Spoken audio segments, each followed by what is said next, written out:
Hi friends, நான் உங்க Varadaraja and welcome to our channel. இன்னைக்கு நம்ம episode 598 subscribers real life ghost experience தாங்க வந்து பார்க்க போறோம். நம்ம வெளியூருக்கு போகும்போது புதுசா இருக்கிற இடங்கள்ல ஆள் நடமாட்டமே இல்லாத இடங்கள்ல தங்குறத பத்தி கொஞ்சம் யோசிச்சு பார்ப்போம். ஏன்னா எல்லாருக்குமே ஒரு பயம் இருக்கும்ல, ஆள் நடமாட்டமே இல்லாத பகுதியில ஆள் மட்டும் தான் நடமாட மாட்டாங்க, ஆனா அமானுஷங்கள் நடமாடும் அப்படின்ற ஒரு பயம் கண்டிப்பா இருக்கும்.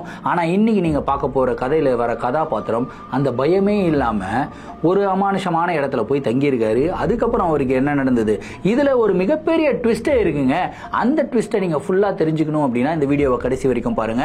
இந்த வீடியோவை நீங்க பார்க்கறதுக்கு முன்னாடி நீங்க நம்ம சேனலுடைய புதிய பார்வையாளராக இருந்தாலும் சரி, இல்லைனா நம்மளுடைய சேனலை பார்த்துட்டு இருக்கீங்க சப்ஸ்கிரைப் பண்ணாம பார்த்துட்டு இருக்கீங்க அப்படின்னா தயவுசெய்து சப்ஸ்கிரைப் பண்ணிக்கோங்க.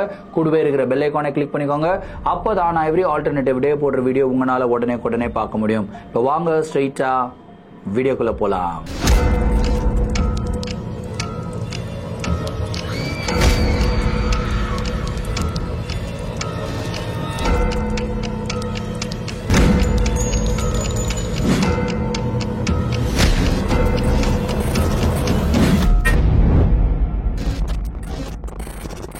இந்த ஒரு நிகழ்வை நம்மளுக்கு பிரபு அப்படின்ற ஒரு சப்ஸ்கிரைபர் சென்னையில இருந்து மெயில் பண்ணி விட்டுருக்காருங்க. இந்த ஒரு அமானுஷமான நிகழ்வு அவருக்கு 8 வருடங்களுக்கு முன்னாடி நடந்ததாகவும், இந்த நிகழ்வை பத்தி யோசிக்கும் போது இப்ப கூட எனக்கு நைட் மேர்ஸா இருக்கு ப்ரோ, என்னால ஒரு தூக்கத்தை கூட ப்ராப்பரா தூங்க முடியல, அந்த அளவுக்கு இந்த நிகழ்வு என்ன ரொம்ப பாதிச்சிருக்கு அப்படின்னு சொல்லியிருக்காரு. சரி, கதையுடைய ஸ்டார்ட்ல இருந்தே வர ஆரம்பிப்போமே. பிரபு பாத்தீங்கன்னா ஒரு கேப் டிரைவருங்க. இப்போ அவர் ஓலா ஓட்டிக்கிட்டு இருக்காரு. ஆக்சுவலா நான் ஒரு லொகேஷனுக்கு போறதுக்காக ஒரு வண்டி புக் பண்ணியிருந்தேங்க. இவர் தான் நம்மளை பிக்கப் பண்றதுக்காக வந்திருந்தாரு. பார்த்த உடனே அவருக்கு ரொம்ப பிடிச்சி போயிடுச்சு. ஏன்னா அவர் நம்மளுடைய சப்ஸ்கிரைபர், ரொம்ப ஹாப்பி ஆயிட்டு அதுக்கப்புறம் ப்ரோ எனக்கே ஒரு பயங்கரமான நிகழ்வு நடந்திருக்கு ப்ரோ, அதை நான் உங்ககிட்ட ஷேர் பண்றேன் அப்படின்றாரு. ஓகேங்க, நீங்க ஷேர் பண்ணலாம் அப்படின்னு சொல்லிட்டு அந்த கதையை கேட்டேங்க. கேட்ட உடனே செம்ம மெர்சல் ஆயிட்டேன். அந்த அளவுக்கு மெர்சலான ஒரு கதை. சரி, திரும்பியும் கதைக்குள்ள வருவோமே. சோ பிரபு 8 வருடத்துக்கு முன்னாடி இந்த ஓலா ஊபர் இந்த மாதிரி இருந்துதான்னு தெரியல, ஆனா அவர் எங்க ஒர்க் பண்ணியிருந்தாருன்னா ஒரு கம்பெனி, இந்த டிராவல்ஸ் எல்லாம் இருக்கும் இல்லையா, டிராவல்ஸ்ல டிரைவரா ஒர்க் பண்ணிக்கிட்டு இருந்திருக்காருங்க. ஸோ இவருக்கு அடிக்கடி அவுட் ஸ்டேஷன் டிராவல் எல்லாமே புக் ஆகுமா. ஸோ இந்த அவுட் ஸ்டேஷன் டிராவல்னாலே இவருக்கு ரொம்ப பிடிக்குமா.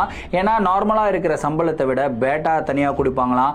அதுக்கப்புறம் வெளியூர் மாநிலங்களுக்கு போகும்போது சுத்தி பார்க்கறதுக்கு உண்டான ஆப்பர்ச்சுனிட்டி நம்மளுக்கு கிடைக்குதே அப்படின்ற ஒரு சந்தோஷத்திலேயே எந்த ஒரு அவுட் ஸ்டேஷன் டிராவலா இருந்தாலும் பிரபு நான் போறேன் அப்படின்னு சொல்லி போயிடுவாராம். அப்படிதாங்க அவருக்கு வாரணாசிக்கு போறதுக்கு ஒரு ரைடு புக் ஆகுது. 2 நார்த் இந்தியன்ஸ் இந்த ரைடை புக் பண்றாங்க. அவங்க சென்னையில தான் இருக்காங்க, வேலைக்காக வந்திருக்காங்க. ஸோ சென்னையில இருந்து வாரணாசிக்கு போயிட்டு வாரணாசியில இருந்து திரும்பி அவங்க சென்னைக்கு வரணும். ஒட்டுமொத்தமா கிட்டத்தட்ட ஒரு 8 நாள் கொண்ட ஒரு ட்ரிப்பு அப்படின்னு சொல்லியிருக்காங்க. பிரபுவும் ரொம்ப சந்தோஷப்பட்டு ஓகே இந்த ட்ரிப்புக்கு நான் போறேன் அப்படின்னு சொல்லி ரெடி ஆயிட்டாருங்க. ரெடி ஆயிட்டு வீட்டுல இருந்து கிளம்பி அந்த 2 நார்த் இந்தியன்ஸை பிக் பண்ணிட்டு இவங்க வாரணாசிக்கே கிளம்பி இருக்காங்க. போகும்போதெல்லாம் போற வழியெல்லாம் ஒரு கோயில் எல்லாம் இருக்கும் இல்லையா, இவங்க ரொம்ப ரிலீஜியஸான பர்சனா கூட வந்திருந்தவங்க, அதாவது டிராவல்ஸ்ல புக் பண்ணி வந்திருந்த பேசஞ்சர்ஸ். அவங்க போற வழி எல்லாமே இந்த கோயில் எல்லாம் இருக்கும் இல்லையா, அந்த மாதிரி டிஃப்ரெண்ட் கோயில் எல்லாம் பார்த்துட்டே போயிட்டு இருந்திருக்காங்க. ஃபைனலா இவங்க வாரணாசிக்கு போய் ரீச்சும் ஆகுறாங்க. ஸோ இவங்க என்ன சொல்லியிருந்தாங்க அப்படின்னா, வாரணாசியில ஆல்ரெடி நாங்க ரூம் எல்லாமே புக் பண்ணிட்டோம், நீங்களும் எங்க கூட ஸ்டே பண்ணிக்கலாம் அப்படின்லாம் சொல்லி தான் பிரபு கூட்டிட்டு போயிருக்காங்க. ஆனா அந்த இடத்துக்கு போனதுக்கு அப்புறம் தான் தெரியுது, அந்த 2 வடக்கன்ஸ் இருக்காங்கல்ல, அவங்க பிரபுக்கு ரூம் புக் பண்ணலங்க, அவங்களுக்கு மட்டும் தான் ரூம் புக் பண்ணிருக்காங்க. பிரபுவை நீங்க எங்கேயாவது ஸ்டே பண்ணிக்கோங்க, நீங்களே பாத்துக்கோங்க அப்படின்னு சொல்லியிருக்காங்க. ஸோ இவரு போன டைம் ரொம்ப பீக் பீரியட், அதாவது வாரணாசியில இந்த நிறைய டூரிஸ்ட் வர மாதிரி ஒரு பீரியடு. நார்மலாவே இந்த டூரிஸ்ட் டெஸ்டினேஷன்ல எல்லாமே நிறைய கூட்டம் வரும்போது நார்மலா இருக்கிற ரூம் வாடகை கூட அதிகப்படுத்துவாங்க இல்லையா, அப்படிதான் இவர் போயிட்டு ரூம் ஏதாவது அவைலபிளா இருக்கான்னு 4-5 ஹோட்டல்ல செக் பண்ணியிருக்காரு. எல்லா ஹோட்டல்லையுமே அதிகமா சொல்லியிருக்காங்க. ஃபார் எக்ஸாம்பிள் ஒரு 1500 ரூபா அப்படின்னு சொல்றாங்க. இவர் ஒரு 4 நாள் ஸ்டே பண்ணணும். ஒரு நாளும் 1500 ரூபாய் இவர் கொடுத்து ஸ்டே பண்ண முடியாது. இவருடைய கம்பெனிக்கு கால் பண்றாரு, இந்த மாதிரி ஆயிடுச்சுங்க, எங்களுக்கு ஸ்டே பண்றதுக்கு ஏதாவது காசு கொடுக்க முடியுமா அப்படின்னு சொல்லி கம்பெனியில கேட்கிறாரு. அந்த கார் டிராவல்ஸ்லயுமே இல்லப்பா அதெல்லாம் கொடுக்க முடியாது அப்படின்னு சொல்லிடுறாங்க. இப்போ இவருக்கு ஒரு மிகப்பெரிய சங்கடம், என்னடா இது, எங்கடா நம்ம ஸ்டே பண்றது அப்படின்னு சொல்லிட்டு காரை எடுத்துட்டு சுத்திக்கிட்டு இருந்திருக்காரு. சரி, ஒரு ஆள் நடமாட்டமே இல்லாத இடத்துல காரை போட்டு படுத்துருவோம் அப்படின்னு சொல்லிட்டு சொல்லிட்டு நைட்டு ஒரு 11 மணிக்கா ஒரு ரோடுக்குள்ள என்டர் ஆகுறாருங்க. ஒரு லேன், அந்த ரோட்ல வந்து 2 சைடும் வீடுகள் இருக்கு, ரொம்பவும் சைலண்டா இருக்கு. சரி இந்த இடத்துல படுத்துருவோம் அப்படின்னு சொல்லி காரை போட்டு இவர் வந்து படுக்கிறாருங்க. படுத்த உடனே அந்த இடத்துல நாய்கள் பிரச்சனை, பயங்கர பிரச்சனை. நாய் வந்து ஒரே குலைச்சி சவுண்டு போட்டு இவருக்கு சுத்தமா தூக்கமே வரல. என்னடா இது இப்படி இருக்கே, பக்கத்துல வேற எங்கேயாவது போய் பார்க்கலாம் அப்படின்னு சொல்லி காரை எடுத்துட்டு போயிட்டே இருந்திருக்காரு. அந்த இடத்துல ஒரு கல்யாண மண்டபத்தை வந்து பார்த்துருக்காருங்க. அந்த கல்யாண மண்டபம் வந்து காலியா இருக்கு, எதுவுமே வந்து ஃபங்க்ஷன்லாம் புக் ஆகல, பூட்டப்பட்ட நிலையில தான் இருக்கு. ஒரே ஒரு வாட்ச்மேன் மட்டும் இருக்காரு. அவர்கிட்ட வந்து போய் கேட்கிறாரு, இந்த மாதிரி சார் நான் இந்த கல்யாண மண்டபத்தில் ஸ்டே பண்ணிக்கலாமா அப்படின்லாம் கேட்கிறாரு. வாட்ச்மேன்ல நை இங்கெல்லாம் ஸ்டே பண்ணக்கூடாது அப்படி இப்படின்லாம் வந்து ரொம்ப இது பண்ணியிருக்காருங்க. உடனே பிரபு என்ன பண்றாருன்னா ஒரு 500 ரூபாவை தூக்கி அவர் கையில கொடுக்குறாருங்க. கையில கொடுத்த உடனே அந்த வாட்ச்மேன் வந்து சரி ஓகே எத்தனை நாள் ஸ்டே பண்ணணும் அப்படின்னு கேட்கிறாரு. ஒரு 3 நாள் நான் ஸ்டே பண்ணணும் அப்படின்றாரு. ஓகே 3 நாள் இங்கேயே படுத்துக்கோ, ஆனா பாத்ரூம் மட்டும் கல்யாண மண்டபத்துக்கு உள்ள ஒரு பாத்ரூம் இருக்கும், அதுல போயிடாத, வெளியே ஒரு பாத்ரூம் இருக்கும், அங்க வந்து நீ பாத்ரூம் யூஸ் பண்ணிக்கோ அப்படின்னு வந்து சொல்றாரு. ஓகே அப்படின்னு சொல்லிட்டு பிரபுவும் போய் படுத்து தூங்கிடுறாருங்க. அப்படியே இந்த ஒரு சீன்ல இருந்து இன்னொரு சீனுக்கு போவோம். எந்த சீன் தெரியுமா? அந்த 2 வடக்கன்ஸ் வந்தானுங்க இல்லையா, அவங்க வந்து ஒரு ஹோட்டலை புக் பண்ணியிருந்தாங்க. ஹோட்டல்ல அவங்க ஸ்டே பண்ணிக்கிட்டு இருக்காங்க. இன்னைக்கு அவங்களுக்கு சூப்பரான ஒரு நாள் அப்படின்னு சொல்லி ரொம்ப என்ஜாய் பண்ணிட்டு சரக்கு அடிச்சுட்டு ஜாலியா வந்து படம் பார்த்துக்கிட்டு இருந்திருக்காங்க டிவியில. முடிச்ச உடனே சரி படுத்து தூங்கலாம்னு சொல்லி படுத்து தூங்க ஆரம்பிச்சிருக்காங்க. 2 பேரும் நல்லா சரக்கு அடிச்சிருக்காங்க இல்லையா. அதுல ஒருத்தன் வந்து மகேஷ்னு வச்சுப்போம் பேரு. ஸோ அந்த ஆளுக்கு வந்து அடிக்கடி வந்து யூரின் வந்துட்டே இருக்குமா, அதாவது அவருக்கு சுகர் பேஷண்ட் வேறன்னு சொல்றாங்க. ஸோ அடிக்கடி யூரின் போயிட்டே இருக்கிறதுனால வாஷ்ரூம் போறதுக்காக நைட்டு 12 மணிக்கு எழுந்திருக்காருங்க. எழுந்துட்டு நேரா வாஷ்ரூமோட டோர் வந்து ஓபன் பண்றாருங்க. ஓபன் பண்ணி லைட்டை போடுறாரு. லைட்டை போட்டு ஃப்ரண்ட்ல பாக்குறாரு. மிகப்பெரிய ஷாக். என்னன்னு கேட்டீங்கன்னா, அந்த டாய்லெட்டோட பேசின் இருக்கும் இல்லையா, அந்த பிளாப் மூடி வச்சிருப்பாங்க இல்லையா, அந்த மூடி வச்ச பிளாப் மேல ரத்தத்தினால ஏதோ ஒரு கரை, அதாவது ஒரு மனித ரத்தமா இல்ல மிருகத்துடைய ரத்தமாலாம் தெரியல, ரத்தம் வந்து அந்த இடத்துல சிந்தி கிடக்கிறது வந்து பாக்குறாருங்க. அதை பார்த்த உடனே பயங்கர ஷாக் ஆயிட்டு அப்படியே மேல பாக்குறாரு. மேல வந்து கண்ணாடி இருக்கு. கண்ணாடியில வந்து ரத்தத்தினாலேயே வந்து லெட்டர்ஸ் எழுதி இருக்கு. வெல்கம், உங்களுக்காக தான் நான் வெயிட் பண்ணிக்கிட்டு இருந்தேன் அப்படின்னு சொல்லி எழுதியிருக்குங்க. இதை பார்த்த உடனே அந்த நபர் பயந்து போயிட்டு அந்த இடத்துல இருந்து வெளியே வந்துடுறாரு. வெளியே வந்துட்டு கொஞ்ச நேரம் உட்காந்துருக்காருங்க. நான் பார்த்ததெல்லாம் உண்மையா இல்ல பொய்யா, இல்ல நானே இமேஜின் பண்ணிக்கிறேனா, இல்ல குடிபோதையில எனக்கு இப்படி எல்லாம் தோணுதா அப்படின்ற ஒரு டவுட்ல திரும்பியும் அந்த மகேஷ் அப்படின்ற நபர் வந்து அந்த வாஷ்ரூம் உடைய டோரை ஓபன் பண்ணி பாக்குறாரு. பார்த்தா எக்ஸாக்டா அப்படியே இருந்திருக்குங்க. பயந்து போய் கத்துறாரு. இவரு கத்துற சவுண்டை கேட்டு கூட இன்னொரு வடக்கன் வந்திருந்தாருல, ரமேஷ்னு வச்சுப்போமே, ரமேஷ் எழுந்துக்கிறாரு. எழுந்து என்னாச்சு கியாவோ பையா அப்படின்னு வந்து கேட்கிறாரு. இங்க பாரு என்ன இருக்கு அப்படின்றாரு. ரமேஷ் குடுகுடுன்னு ஓடி வந்து வாஷ்ரூம் டோரை ஓபன் பண்ணி பார்த்தா அந்த இடத்துல ஒண்ணுமே கிடையாது. மகேஷ் வந்து சொல்றாரு, இந்த இடத்துல தான் நான் ரத்தத்தை பார்த்தேன், கண்ணாடியில வந்து எழுதிருந்ததுடா, அங்க பாடுறா, ஆனா இப்ப பார்க்கும்போது எதுவுமே இல்லடா அப்படின்னு வந்து சொல்றாரு. பையா என்ன பையா நீ இந்த மாதிரி எல்லாம் பண்ற, சரக்கு அடிச்சு உனக்கு ரொம்ப ஒரு மாதிரி ஆயிட்டியா, அதனாலதான் உனக்கு இந்த மாதிரி எல்லாம் ஆயிடுச்சு, நீ இந்த மாதிரி எல்லாம் இல்யூஷன் எல்லாம் இருக்காத, போய் கம்முன்னு படு அப்படின்னு சொல்லிட்டு படுக்க வைக்கிறாருங்க. அன்னைக்கு நைட் இப்படியே முடியுது. அடுத்த நாள் காலையில நம்மளுடைய பிரபு இவங்களை பிக்கப் பண்றதுக்காக வராரு. பிரபுவுமே நைட்டு ஃபுல்லா தூங்காம ரொம்ப டயர்டா தான் இருக்காரு.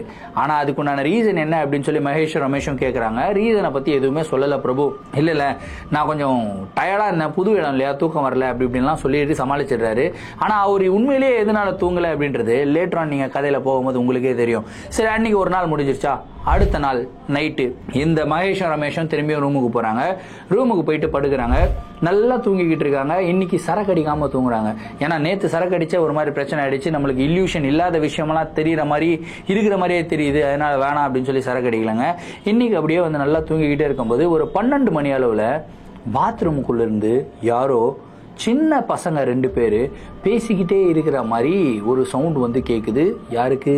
ரமேஷுக்கு. ரமேஷ் எழுந்துக்கிறாரு. நேரா போறாரு, வாஷ்ரூமுடைய டோரை ஓபன் பண்றாரு, லைட்டை போடுறாரு. லைட்டை போட்டு பார்த்தா இன்னைக்கும் அந்த ஃபிளாப் இருக்கு இல்லையா, ஃபிளாப்ல வந்து ரத்தம் சிந்தி இருக்கிறத வந்து பாக்குறாருங்க. என்னடா இது ரத்தம் சிந்தி இருக்க, இன்னைக்கு நான் குடிக்கலையே, குடிக்காம இருக்கும்போது எனக்கு கண்களுக்கு ரத்தம் தெரியுது அப்படின்னு சொல்லி கண்ணாடியை பாக்குறாரு. கண்ணாடியை பார்த்தா கண்ணாடியில இன்னைக்கு என்ன தெரியுமா எழுதிருந்தது, நேத்து உங்க கூட நான் விளையாட முடியல, ஆனா இன்னைக்கு பயங்கரமா விளையாடுவேன் ஹஹஹா அப்படின்னு எழுதியிருந்தது. இந்த சென்டென்ஸை படிக்கிறாரு. படிக்கும்போது இவர் பக்கத்திலேயே நின்று யாரோ ஒரு 7-8 வயசு பையன் பேசினா எப்படி இருக்குமோ அந்த பையனுடைய வாய்ஸ் இவருக்கு வந்து கேட்குது. என்னடா நான் சென்டென்ஸ் படிக்கிறேன், என்னுடைய வாய்ஸ் வேற மாதிரி இருக்கு, ஆனா இதே வந்து ஒரு சின்ன பையன் படிச்சா எப்படி இருக்குமோ அந்த மாதிரி ஒரு வாய்ஸ் கேட்குது அப்படின்னு சொல்லி இவர் பக்கத்துல திரும்பி பாக்குறாரு. அந்த ஹஹஹா அப்படின்னு படிக்கிறாருல, அந்த டைம்ல அந்த சின்ன பையன் பயங்கரமா சிரிக்கிற மாதிரி சவுண்டு கேக்குதுங்க. இப்போ ரமேஷுக்கு கை கால்லாம் நடுங்குது. ஓடி போய் மகேஷ் எழுப்புறாரு. டே என்னடா நேத்து தான் இப்படி ஆயிடுச்சு, இன்னைக்கு பாடுறா என்ன ஆயிருக்குன்னு பாடுறா அப்படின்றாரு. மகேஷும் வராருங்க. வாஷ்ரூமோடைய டோரை ஓபன் பண்றாரு. ஓபன் பண்ணி பார்த்தா இன்னைக்கு மகேஷோடைய கண்களுக்கும் அந்த பிளாப் மேல ரத்தம் சிந்தி இருந்தது இல்லையா, அது வந்து தெரியுதுங்க. இதை பார்த்த உடனே மகேஷுக்கு கை கால்லாம் நடுங்க ஆரம்பிக்குது. டே என்னடா இது, நேத்து நீ சரக்கு அடிச்சிருந்தா நீ சொன்ன ஓகே நம்ம, இன்னைக்கு என்னடா இன்னைக்கு சரக்கெல்லாம் அடிக்கலடா, நல்லா தானடா இருக்கும், இன்னைக்கு என்னுடைய கண்ணுக்கு தெரியுதேடா அப்படின்னு ரொம்ப பதட்டப்படுறாரு. தம்பி இதுக்கே பதட்டப்படாத, அங்க பாரு கண்ணாடியில் என்ன எழுதி இருக்குன்னு பாரு அப்படின்றாரு. மகேஷ் வந்து அப்படியே பாக்குறாரு. பார்த்து சைலண்டா படிக்கிறாரு. ரமேஷ் வந்து டேய் சைலண்டாலாம் படிக்காத, நல்லா சத்தமா படிடா அப்படின்றாரு. ஓகே அப்படின்னு சொல்லிட்டு, நேத்து உங்க கூட விளையாட முடியல, ஆனா இன்னைக்கு உங்க கூட ரொம்ப சூப்பரா விளையாடுவேன் அப்படின்னு வந்து எழுதியிருந்ததுங்க. இவர் வாய் விட்டு படிக்கிறாரு. படிச்ச உடனே இவருக்கு அந்த 8 வயசு பையன் பேசுற மாதிரி படிக்கிற மாதிரி வாய்ஸ் கேக்குதுங்க. அந்த அஹான்னு சிரிக்கிற சவுண்ட் இல்லையா, நல்லா சத்தமா சிரிக்கிற மாதிரி சவுண்டு கேக்குது. இப்போ மகேஷும் ரமேஷும் அப்படியே ஒருத்தரை பாத்துக்கிறாங்க. டேய் இந்த ரூம்ல உன்னையும் என்னையும் தவிர வேற யாரும் கிடையாது, என்னுடைய உடம்புலையும் எந்த ஒரு ரத்த கட்டும் காயம் இல்லை, ரத்தம் சிந்துறதுக்கு உண்டான வாய்ப்பும் இல்லை, உன்னுடைய உடம்புலும் எந்த ரத்த காயமும் இல்லை, ரத்தம் சிந்துறதுக்கு உண்டான வாய்ப்பும் இல்லை. அப்படி இருக்கும்போது எப்படிடா இந்த பாத்ரூமுக்குள்ள வந்து இந்த மாதிரி ரத்தம் சிந்தி இருக்கு, எனக்கு ரொம்ப பயமா இருக்குடா அப்படின்னு சொல்லி பேசிக்கிட்டே இருக்காங்க. இவங்க 2 பேருக்குள்ள கான்வர்சேஷன் நடந்துகிட்டு இருக்கு. நடுவுல திரும்பி அந்த 8 வயசு பையன் பயப்படாதீங்க நான் உங்க கூட விளையாட தான் போறேன் அப்படின்னு சிரிக்கிறாங்க. இந்த ஒரு வாய்ஸை கேட்ட உடனே கையால நடுங்குது 2 பேரும் குடுகுடுன்னு ஓடுறாங்க. ஓடி போய் அந்த ரூமோடைய டோரை ஓபன் பண்ண முயற்சி பண்றாங்க. ரூமோடைய டோரை ஓபன் பண்ண முடியல. அந்த டைம்ல அந்த ரூமுக்குள்ள இவங்க பக்கத்துல அவங்க தங்கி இருந்த ரூம்ல வந்து பாத்தீங்கன்னா உட்டன் ஃப்ளோர் வந்து போட்டிருந்தாங்க. உட்டன் ஃப்ளோர்ல பொதுவாவே நார்மலா நடந்தாலே லைட்டா சத்தம் கேட்கும் இல்லையா, அந்த உட்டன் ஃப்ளோர்ல ஒரு பூட்ஸ் போட்டு நடந்தா எப்படி சவுண்டு கேட்குமோ அந்த மாதிரி சவுண்டு கேக்குதுங்க. இந்த தடவை அவங்களுக்கு நடக்கிற மாதிரி சவுண்டு கேட்கல, ஒரு 2 சின்ன பசங்க ஓடி பிடிச்சி விளையாடுறா எப்படி சவுண்டு கேட்குமோ அந்த மாதிரி சவுண்டு கேக்குதுங்க. அப்படியே பயத்தோட உச்சகட்டத்துல 2 பேரும் டோரை போட்டு ஆட்டுன்னு ஆட்டுறாங்க. பட்டுன்னு வந்து பாத்தீங்கன்னா மகேஷோடைய கையும் ரமேஷோடைய கையும் யாரோ பிடிக்கிறாங்க. பிடிச்சி சர்றன்னு பின்னாடி இழுக்கிறாங்க. இழுத்ததுல இவங்க ஒரு 2-3 அடி பின்னாடி எகிரி வந்து விழுகிறாங்க. எகிரி வந்து கீழே விழுந்து அப்படியே வந்து சமாளிச்சு எழுந்து உட்கார்ந்து முன்னாடி அந்த மெயின் டோரை பார்த்தா டோருக்கு முன்னாடி 2 8 வயசு பசங்க நின்றுகிட்டு இருக்காங்க. அவங்களுடைய ட்ரெஸ் வந்து பாத்தீங்கன்னா ஒரு மாதிரி கேஷுவலான ட்ரெஸ் போட்டிருக்காங்க. அழுக்கா இருக்கு, அங்கங்க கிழிஞ்சிருக்கு. அவங்களுடைய கால் முட்டி கை முட்டியில இருந்தெல்லாம் அப்படியே கீறி ரத்தம் வந்து வந்துகிட்டு இருக்குங்க. அப்படியே அவங்களுடைய முகத்தை பாக்குறாங்க. முகத்தை பார்த்தா மகேஷும் ரமேஷும் டோட்டல் ஆஃப். ஏன்னா முகம் வந்து பாத்தீங்கன்னா பாதி அப்படியே செதஞ்ச நிலையில இருக்கு. கண்ணு வந்து பாத்தீங்கன்னா வெளியே தொங்கிக்கிட்டு இருக்குங்க. ஒரு சைடு நாக்கு வந்து வெளியே தொங்கிக்கிட்டு இருக்கு. அப்படியே அந்த 2 பசங்களும் மகேஷும் ரமேஷும் பார்த்து என்ன தெரியுமா சொல்றாங்க, விளையாடுவோமா அப்படின்னு சொல்லி சிரிக்கிறாங்க. சிரிச்ச அடுத்த செகண்ட் மகேஷ் ரமேஷன் ஏன் அங்க இருக்காங்க, சத்தியமா இருக்க முடியாதுல, மயக்கம் போட்டு கீழே விழுந்துடுறாங்க. அதுக்கப்புறம் அவங்களுக்கு என்ன ஆச்சு அப்படின்னு தெரியல. அடுத்த நாள் காலையில பிரபு வந்து வராருங்க. வந்த உடனே அந்த ஹோட்டல்ல இருக்கிறவங்க சொல்றாங்க இந்த மாதிரி 2 பேரையும் ஹாஸ்பிட்டல் அட்மிட் பண்ணிருக்கோம் அப்படின்றாங்க. ஐயோ என்ன ஆச்சு, ஹாஸ்பிட்டல் அட்மிட் பண்ணிருக்கீங்களேன்னு அடிச்சு பிடிச்சி அந்த இடத்துக்கு போறாருங்க பிரபு. அங்க போயிட்டு ஹாஸ்பிட்டல்ல பார்த்தா 2 பேரும் ரொம்ப சீரியஸான கண்டிஷன்ல படுத்திருக்காங்க. உச்சகட்ட நிலையில பயந்துட்டாங்க. என்னப்பா ஆச்சு அப்படின்னு சொல்லி கேட்கும்போது 2 பேரும் இந்த ஒரு ஸ்டோரியை பிரபு கிட்ட நரேட் பண்ணிருக்காங்க. பிரபுவோடைய ஃபேஸை பாக்குறாங்க. பிரபுவோடைய ஃபேஸுமே பேய் மாதிரி இருக்கு. ஒரு மாதிரி ரொம்ப பயத்துல அப்படியே வேர்த்து கீர்த்து இருக்கு. இந்த கதை சொல்ல சொல்ல சொல்ல சொல்ல அவருக்கு அப்படியே வேர்த்து கொட்டுது. டேய் நீ ஏன்டா இப்படி கதை கேட்கறதுக்கு பயப்படுறியா அப்படின்னு. இல்ல நான் கதை கேட்கறதுக்கு மட்டும் பயப்படல, நான் இதை விட பயங்கரமான இன்சிடென்ட்ல இருந்துட்டுலாம் வந்திருக்கேன் அப்படின்னு சொல்றாரு. என்னடா ஆச்சு உனக்கு அப்படின்னு சொல்லி கேட்கறாங்க. அப்பதான் பிரபு சொல்றாரு, நான் ஒரு கல்யாண மண்டபத்தில் போய் தங்கினேன் இல்லையா, அந்த கல்யாண மண்டபத்தில் நைட்டு ஒரு 3 மணிக்கு வந்து பயங்கரமாக புழுங்குச்சு. பயங்கர புழுக்கம். அந்த புழுக்கத்தில் என்னால் தூக்கமே வரலங்க. எனக்கு பாத்ரூம் வந்துச்சு. சரி பாத்ரூம் போயிட்டு வந்துடலாம் அப்படின்னு சொல்லி எழுந்து நேராக வந்து அந்த கல்யாண மண்டபத்துக்குள்ளேயே ஓரமாக ஒரு வாஷ்ரூம் இருந்தது, அங்கே போகலான்னு போனேன். ஆனால் அந்த வாட்ச்மேன் ஆல்ரெடி எனக்கு வார்னிங் கொடுத்துருந்தான், அந்த வாஷ்ரூமுக்கு வந்து போகக்கூடாது, நீங்கள் வெளியே வந்து தான் போகணும் அப்படின்னு சொல்லியிருந்தான். எனக்கு அதெல்லாம் ஞாபகத்தில் இல்லைங்க. ஏன்னா நான் தூக்க கழகத்தில் வந்து நடந்து போனேன். நடந்து போய் அந்த வாஷ்ரூம் டோரை ஓபன் பண்ணி நான் வந்து ஃபிஷ் அடிச்சு முடிச்சு நான் வெளியே வந்தேங்க. வெளியே வரும்போது என் கூடவே யாரும் நடந்து வர மாதிரி இருந்ததுங்க. அதுக்கப்புறம் அந்த இடத்துல ரத்த வாடை அடிச்சது. ரத்த வாடைனா கிட்டத்தட்ட ஒரு 10-15 பேர் இறந்து போய் ரத்த வெள்ளத்துல படுத்து கிடந்தாங்கன்னா ஒரு மாதிரி வாடை அடிக்கும் இல்லையா, அந்த மாதிரி ரத்த வாடை அடிச்சது. அந்த ரத்த வாடத்துல எனக்கு வந்து மூச்சு திணற ஆரம்பிச்சது. மூச்சு திணறல நான் வந்து அந்த இடத்துல இருந்து வெளியே வந்துட்டேன். வெளியே வந்து நான் அந்த வெட்டிங் ஹால் இருக்கு இல்லையா, அந்த ஹாலை வந்து பார்த்துக்கிட்டு இருக்கும்போது கரெக்டா நான் படுத்துக்கிட்டு இருந்தேன் இல்லையா, அந்த ஹாலில் 4-5 பேர் வந்து அப்படியே நடந்து போற மாதிரி உருவங்களை வந்து பார்த்தேன். அதை பார்த்த உடனே பயந்து போயிட்டு வாட்ச்மேன் கிட்ட கேட்கலான்னு சொல்லி திரும்பி பார்த்தா அந்த இடத்துல வாட்ச்மேனே இல்லைங்க. எனக்கு ரொம்ப பயமாயிடுச்சு. முதல் நாள் இப்படி ஆயிடுச்சு. சரி, அடுத்த நாள் எதுவும் பிரச்சனை வராது அப்படின்னு சொல்லிட்டு நான் என்ன பண்ணேன், அந்த ஹாலுக்குள்ள போல ஹாலோடைய டோர் இருக்கு இல்லையா, டோர் பக்கத்திலே வந்து படுத்துக்கிட்டேன். ஏன்னா நேற்று தூங்கல, இன்னைக்கு வந்து ரொம்ப டயர்டா இருக்கு, கண்டிப்பா எனக்கு தூக்கம் வந்துடும் அப்படின்னு சொல்லி நல்லா நானும் படுத்து தூங்கிட்டேன். கிட்டத்தட்ட ஒரு 4-4:30 மணிக்கு செம்ம தூக்கம். நான் அல்டிமேட் தூக்கத்தில் இருக்கும்போது அந்த இடத்துல பொத்து பொத்துன்னு ஏதோ ஒன்று தூக்கி போடுற மாதிரி சவுண்ட் எனக்கு கேட்டுக்கிட்டே இருந்தது. தூக்கத்தில் இருக்கும்போது நான் கனவுன்னு தான் நினைச்சிட்டு நான் பாட்டுக்கு இன்னும் தூக்கத்தை கண்டினியூ பண்ணிட்டே இருந்தேன்.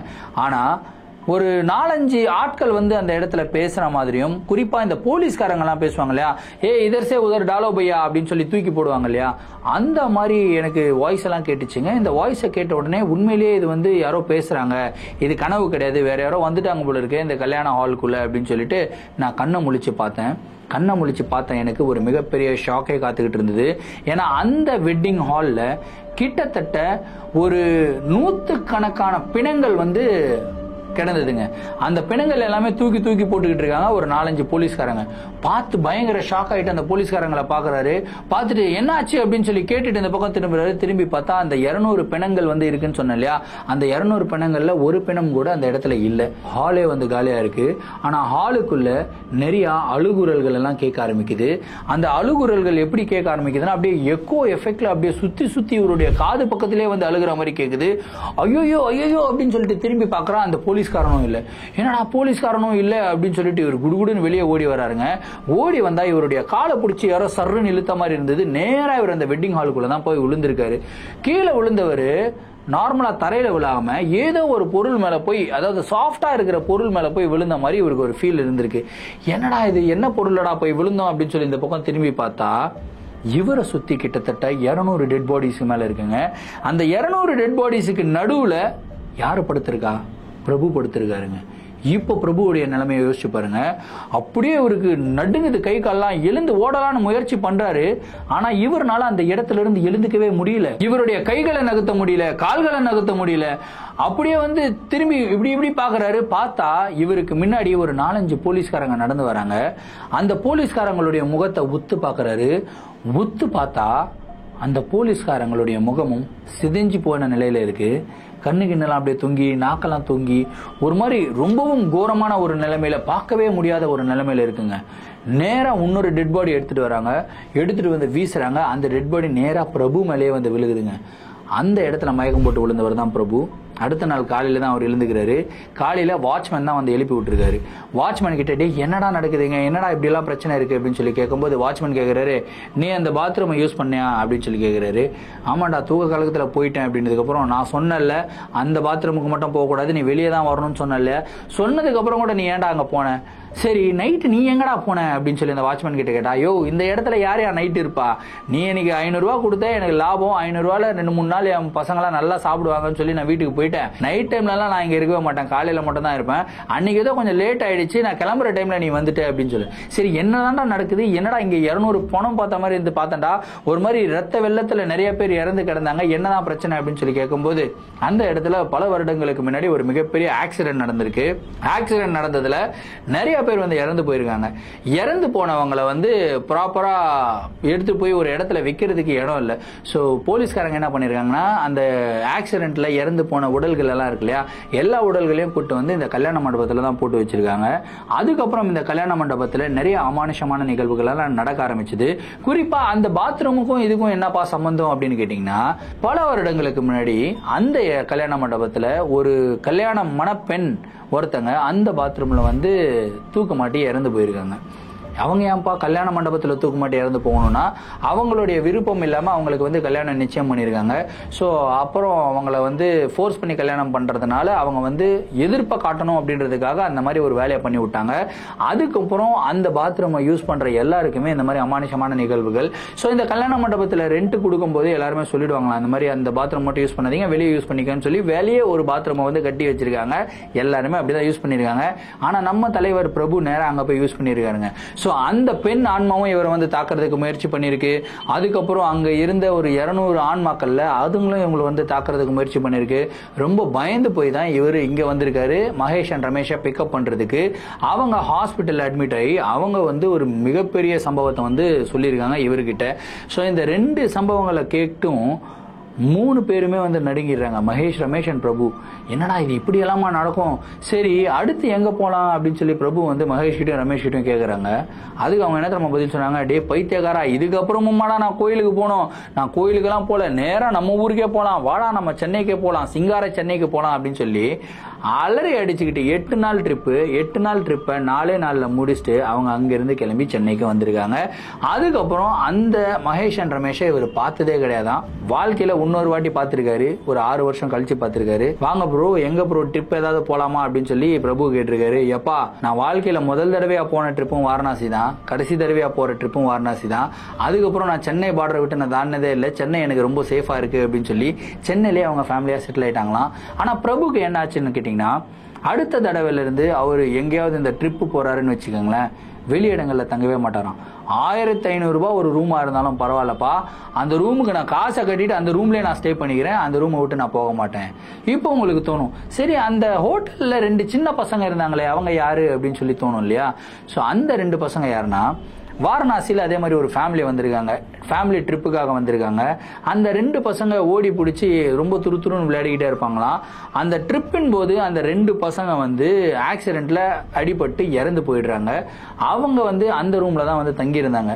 ஸோ அவங்க அடிபட்டு உயிர் போகிற நிலையில வந்து அவங்கள ஹாஸ்பிட்டல்ல தூக்கிட்டு போறதுக்கு பதிலாக அந்த ரூம்ல தூக்கிட்டு வந்து ஃபர்ஸ்ட் எய்டு பண்ணலான்னு கூட்டிட்டு வந்திருக்காங்க அவங்களுடைய பேரண்ட்ஸ். ஸோ அந்த ரூம்ல தான் அவங்களுடைய உயிர் போயிருக்கு, அந்த 2 பசங்களுடைய உயிர். அதுக்கப்புறம் அந்த 2 பசங்களும் அந்த இடத்துல ஆன்மாக்களா சுத்துறாங்க அப்படின்ற ஒரு கதையும் இருக்குங்க. ஸோ யாராவது வாரணாசி பக்கம் போயிருந்தீங்க அப்படின்னா இந்த மாதிரி ஏதாவது ஒரு ஹோட்டல்ல ஸ்டே பண்ணும்போது அந்த 2 ஆன்மாக்களை நீங்க பார்த்திருக்கீங்களா அப்படின்றத கமெண்ட்ல சொல்லுங்க. இந்த வீடியோவை பத்தி உங்களுடைய கருத்துக்கள் என்ன அப்படின்றத கமெண்ட் பாக்ஸ்ல சொல்லுங்க. இதே மாதிரி உங்களுடைய வாழ்க்கையில் ஏதாவது அமானுஷமான நிகழ்வுகள் நடந்திருந்து அந்த நிகழ்வுகளை எங்கிட்ட ஷேர் பண்ணணும்னு நினைச்சீங்கன்னா இன்ஸ்டாகிராம்ல ஃபாலோ பண்ணிட்டு இன்ஸ்டாகிராம் டிஎம் பண்ணுங்க, இல்லை என்னுடைய மெயில் ஐடிக்கு மெயிலா சென்ட் பண்ணி விடுங்க. கண்டிப்பா உங்களுடைய நிகழ்வுகளும் நம்மளுடைய சேனல்ல வீடியோஸா போடப்படும். மீண்டும் அடுத்த வீடியோவில் சந்திக்கும் வரை நான் உங்கள் Varadaraja, signing off. Thank you and bye.